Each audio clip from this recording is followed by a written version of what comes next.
آتے جائیں آپ کو پتہ چلے گا. آپ کو اکثر باتیں انہوں نے آؤٹ آف کانٹیکسٹ بتائی ہوئی ہیں, جھوٹ بتائی ہوئی ہیں. ہمارے محلے میں نا جب کئی لوگ میری وجہ سے گمراہ ہونے شروع ہوئے انورٹڈ کاماز میں, ایک دیوبندی مفتی انہوں نے بلا کے نا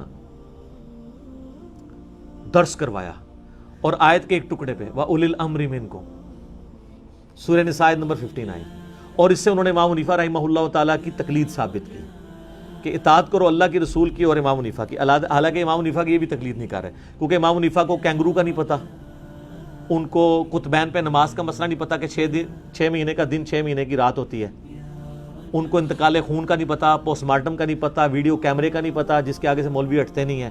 یہ تو آج کے اجتہاد تو قیامت تک جاری ہے. آج کے تو زیادہ تر مسائل تو امام حنیفہ کے دور کے مسائل نہیں تھے.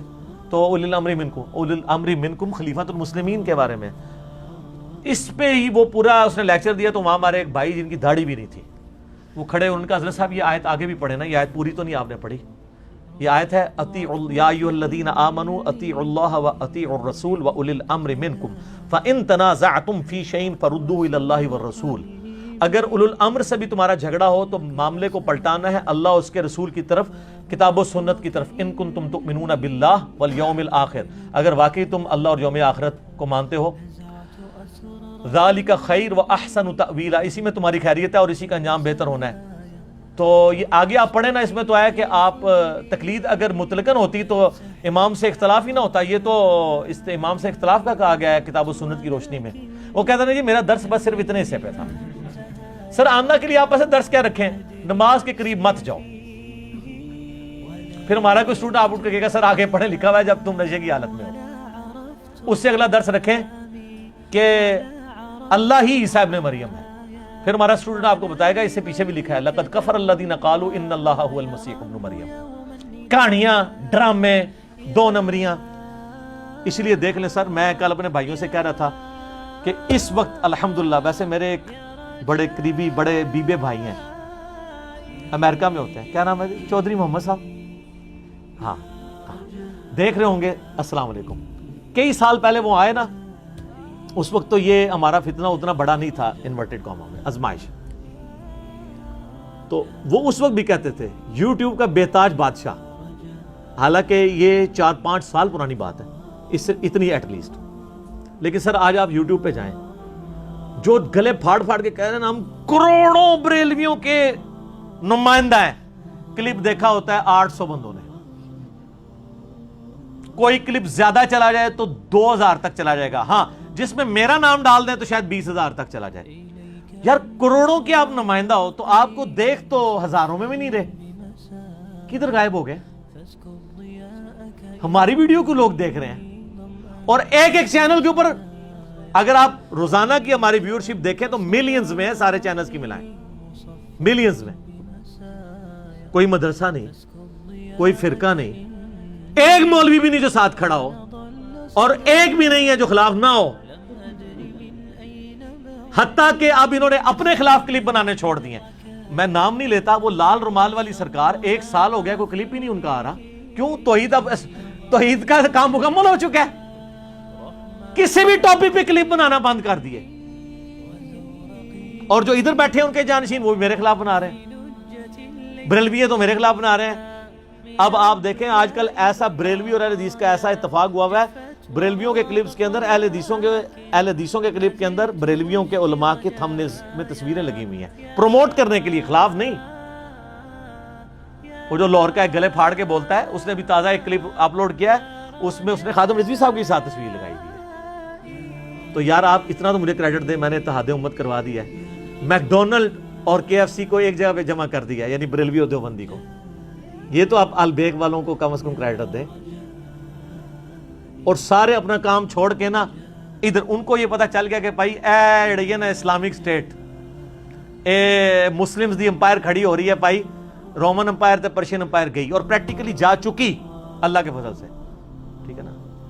ہمیں وہ لوگ بھائی جیسے شریف بھائی مشورے دیتے تھے, جناب آپ جا کے نا وہ ایک کراچی میں پروگرام کریں, ایک لاہور میں کریں. میں کہا نہیں بھائی, اسی طرح وہ کہتا نا یہ اپنی بل سے باہر نہیں نکلتا. میں نہیں پائی نکلنا اپنے بل تو باہر.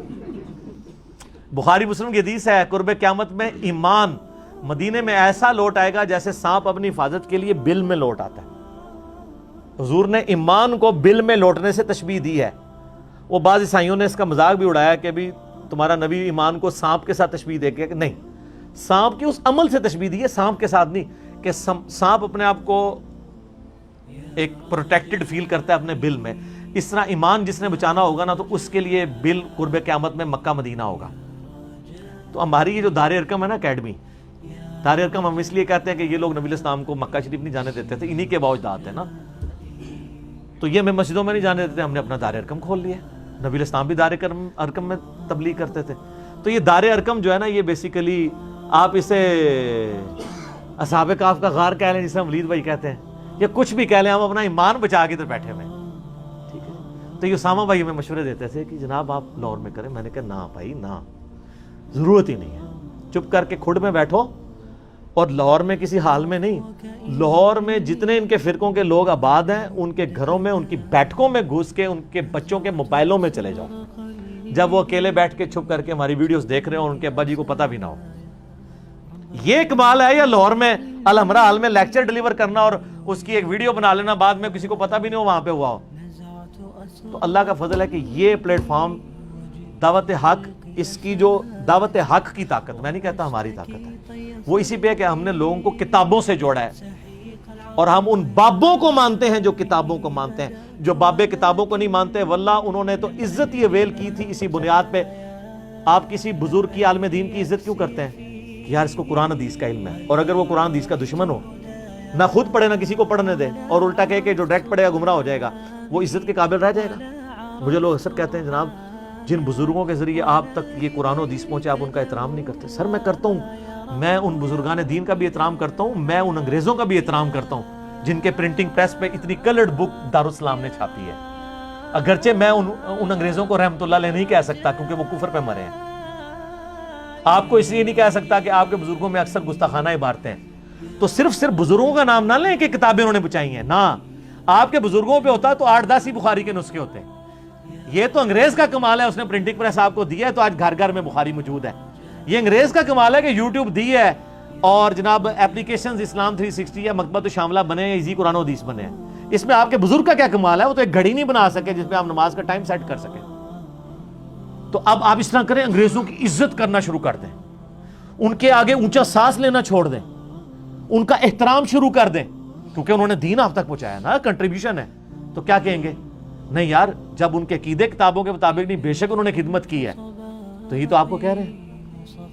اور اگر آپ کے قرآن و حدیث سے ثبوت تو سن لیں, بخاری مسلم دونوں میں حدیث ہے, نبی علیہ السلام نے فرمایا اللہ تعالیٰ فاسق سے بھی دین کا کام لے سکتا ہے. وہ کہتے ہیں نہیں محمد بن قاسم اگر آل امیہ سے تھا تو اسلام پھر کیسے یہاں پہنچا ہوگا, اگر اس نے, میں کہتا ہوں جی اگر وہ اسلام لے کے بھی آئے تو اس سے اس کی غلط چیزیں غلط ہی رہیں گی.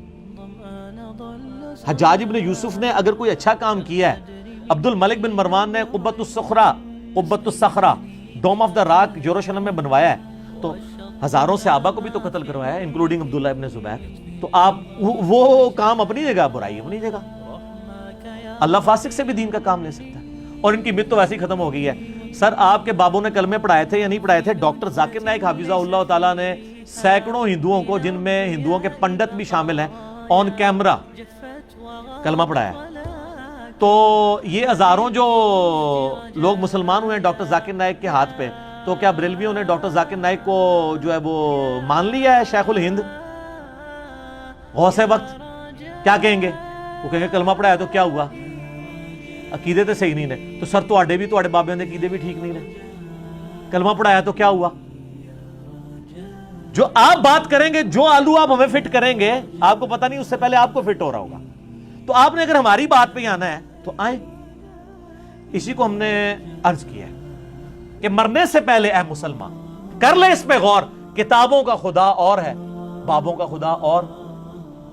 کہنے کو تو دین سب کا اسلام ہے, لیکن کتابوں کا جہاں اور ہے, بابوں کا جہاں اور.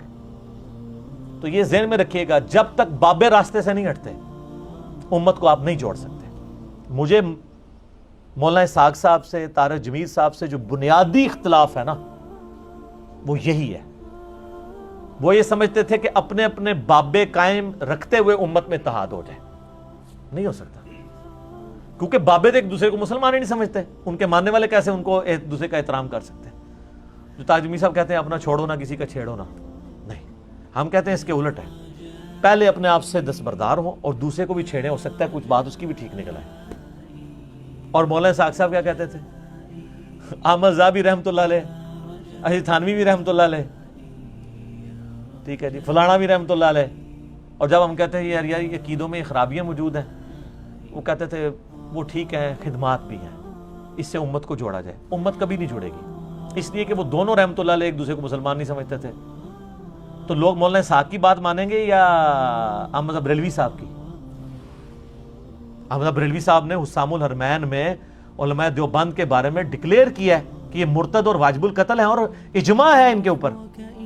اور وہ عام علماء دیوبند نہیں, اشری تھانوی, رشید احمد گنگوئی, اسماعیل امبیٹوی,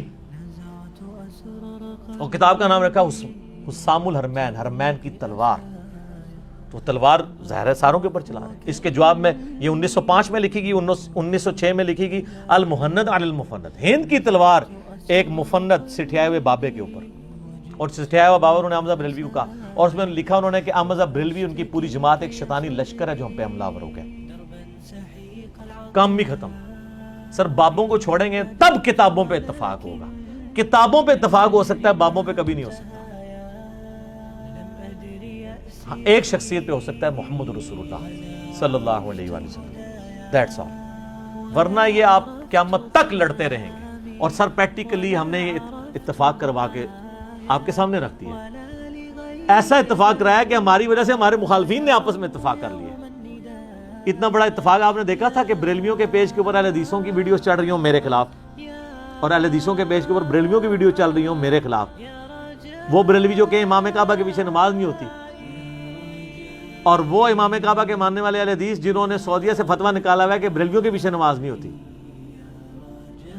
اب ایک دوسرے کا احترام کر رہے ہیں. بلکہ وہ ایک بریلوی نے کلپ چڑھایا, وہ جیسے کوئی ناکام عاشق کسی جنگل میں چلا جائے نا اور وہ شاعری شروع کر دے, اس طرح وہ ایک جنگل میں گیا ہوا ہے اور اس نے سامنے اپنا کیمرہ رکھا ہوا ہے. میں نے کہا پتہ نہیں کیا اس پہ افطار ٹوٹی ہے, اور وہ کہہ رہا ہے کہ کتنا اچھا دور تھا, لوگ اپنی اپنی مسجدوں میں نمازیں پڑھتے تھے, اپنے اپنے علماء سے پوچھا کرتے تھے. مجھے اس وقت تک نہیں پتا کہ یہ آگے کیا کہنے والا ہے. میں نے کہا پتہ نہیں کیا ہو گیا. کہتا ہے پھر یہ دیکھیں ایک انجینئر آ گیا. اب لوگوں کا علماء سے اعتماد ہی اٹھ گیا. یہ انجینئر کی وجہ سے نقصان ہوا ہے کہ لوگ علماء پہ اعتماد کرنا چھوڑ گئے. سر میری وجہ سے علماء پہ اعتماد نہیں اٹھا, علماء کے اپنے کرتوتوں کی وجہ سے اٹھا ہے. کیونکہ ہم جب کوئی بات بتاتے ہیں نا, قرآن میں لکھا ہے, وہ جا کے کہتے ہیں آپ نے ہمیں کیوں نہیں بتایا. ہم کہتے ہیں بخاری میں لکھا ہے, وہ کہتے ہیں آپ نے ہمیں کیوں نہیں بتایا. اب اہل حدیث کی عوام ان کے علماء پہ فٹ ہوئی کہ آپ ہمیں بچپن سے اتنی دور کی کتاب کی حدیث ہمیں بتاتے رہے. حاکم کی کتب ستہ میں تو نہیں آتی نا. الموطا امام مالک میں اس کی روایت موجود ہے, لیکن وہ بھی مرسل ہے, 2 واسطے چھوٹے میں. حاکم سے لے کے آتے ہیں, کتاب و سنت 2 چیزیں چھوڑ کے جا رہا ہوں. اور مسلم شریف میں جو 4 حدیثیں تھی غدیر خون کی, قرآن و اہل بیت, وہ تو انجینئر صاحب نے بتائی ہیں. وہ درس نظامی والے اسٹوڈنٹ بھی کہتے ہیں کہ سر ہمیں تو نہیں پتا تھی. اور اگر وہ کہتا نا ان کو پتا تھی, تو یہ ایک عالم دین بتائیں کہ میری ویڈیوز بننے سے پہلے کبھی کسی عالم نے غدیر خون کی حدیث کے اوپر ویڈیو کبھی ریکارڈ کروائی ہو. اب تو لوگ کروا رہے ہیں. اب تو وہ لال رومال والا بھی مولا علی کہتا ہے, ٹھیک ہے. اب اس کو نہیں, اب پتا چلا ہے کہ مولا کا معنی جو ہے وہ آقا بھی اور جگری یار بھی ہوتا ہے, صرف مشکل کشا نہیں ہوتا. تو سر پھر انجینئر صاحب کو مان لینا آپ, جو 800 سال میں ایک دفعہ آتا ہے. لیکن ہم یہ نہیں کلیم کرتے. ان میں کوئی آیا ہوتا تو انہوں نے فوراً مان لینا تھا. اور منیو ہی نا, میں مذاق دے طور سے کہہ رہے پاویں, میں نہ اسی واسطے نہیں لیا, ورنہ انہوں نے کٹ لینا سے بچوں جو بھی کہہ سکتے ہیں. ٹھیک ہے, تو یہ مانے کہ آپ کے اندر یہ خرابیاں تھی, ہم نے ہائی لائٹ کی ہیں. یہ بہت بڑی دشمنی کر رہے ہیں, پوری زندگی بابوں کے پیچھے گھومتے رہتے ہیں. اور آخر میں فضائل اعمال کی چونکہ بات ہوئی ہے, فضائل سنت کا بھی یہ حال ہے. میں آپ کو بتاؤں, فضائل اعمال میں نے اس کے اوپر ایک مجلس ریکارڈ کروا دیا اوورال, کتابوں کا خدا اور ہے, بابوں کا خدا اور, مجلس نمبر 100. میری زندگی کا سرمایہ ہے انشاءاللہ تعالی. میں اللہ تعالیٰ کو کہہ سکتا ہوں میں نے یہ زندگی میں یہ کام ایسا کیا ہے جو صدیوں میں ایک یونیک کام تھا, جو کسی کی جرت نہیں ہو رہی تھی کرنے کی, کہ لوگوں کو بتایا جائے کتابوں کا خدا اور ہے, بابوں کا خدا اور. اس میں میں نے جو شروع کا 1 گھنٹہ مقدمہ پیش کیا, اس میں نے پیش کیا تھا فضائل اعمال میں لکھا ہوا ہے, فضائل ذکر والے چیپٹر کے، فضائل قرآن والے چیپٹر میں، قرآن کے پڑھنے کی جو تلاوت کے فضائل ہیں، کہ ایک رات احمد بن حنبل کو خواب میں اللہ تعالیٰ کی زیارت ہوئی. کہانی کا سٹارٹ ہی بلنڈر سے ہو رہا ہے. یہ حضرت موسیٰ علیہ السلام کو خواب میں کیوں نہیں زیارت ہوئی؟ 143 الاعراف آیت نمبر 143 میں اللہ تعالیٰ نے موسیٰ علیہ السلام کہا تو مجھے نہیں دیکھ سکتا، پہاڑ کی طرف دیکھ. ادھر اگر موسیٰ علیہ السلام کو اللہ تعالیٰ کہتا ہے کہ میں نے احمد بن حنبل کو بعد میں زیارت کرانی ہے، خواب والا پیکج منظور ہے، انہوں نے کہنے سے بالکل یا اللہ، جڑا پیکج موسیٰ علیہ السلام کو آفر نہیں ہوا ہے احمد بن حنبل کہانی. یہی امام حنیفہ کے بارے میں انہوں نے مشہور کیا. اماموں کو ہم کریٹیسائز نہیں کر رہے. جب ہم عیسیٰ ابن مریم کے نام پہ شرک جو کھڑا ہوا ہے اس کا مذمت کرتے ہیں تو عیسیٰ ابن مریم کو ہم برا نہیں کر رہے، نعوذ باللہ، وہ وجیہن فی الدنیا والآخرہ. تو احمد بن حنبل کہتے ہیں میں نے اللہ سے پوچھا کہ سب سے زیادہ تیرا قرب کیسے حاصل کروں؟ تو کہا قرآن کے ذریعے. تو احمد بن حنبل نے کیا، یا اللہ سمجھ کے یا بغیر سمجھ کے؟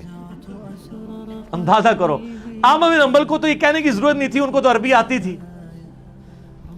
یہ سمجھے کہ احمد بن حنبل کی طرف پنجاب کے کسی قصبے میں پیدا ہوئے نے، کہ سمجھ کے بغیر سمجھ کے.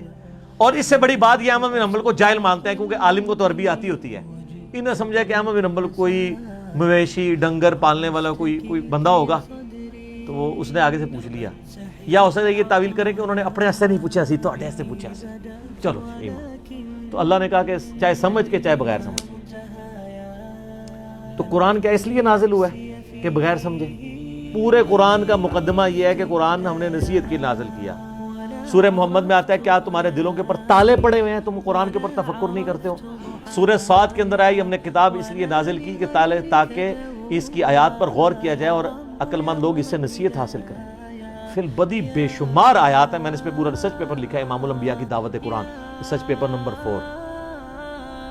یہ قرآن تو اس لیے نازل ہی نہیں ہوا تھا کہ اس سے مردے بخشوائے جائیں، یہ تو قرآن تعلیم کے لیے نازل ہوا تھا. تو کتنے غیر محسوس طریقے سے انہوں نے قرآن کی نفرت آپ کے دلوں میں ڈالی ہے. تو ان علماء نے تو دین کی حفاظت کرنی تھی، لیکن الٹا یہ خود دین کے دشمن بنے. ابھی میں نے اور بہت کچھ باتیں کرنی ہیں لیکن ضرورت نہیں ہے. میں نے پچھلے دنوں ایک ویڈیو ریکارڈ کروا دی ہے علماء کے فضائل کے اوپر، علماء سو کے، بلعم بن باعورہ والی. آیا چاس آیا ویڈیو دیکھ کے؟ ایک ایک حوالہ ڈسپلے کرایا سائیڈ میں، تو وہ میری ویڈیو دیکھ لیں. باقی جتنی میں نے باتیں کرنی ہے نا وہ ان 35 منٹس کے اندر میں نے کی ہوئی ہیں، ورنہ یہ 35 منٹ اور کلپ آگے چلا جائے گا. ٹھیک ہوگا جی؟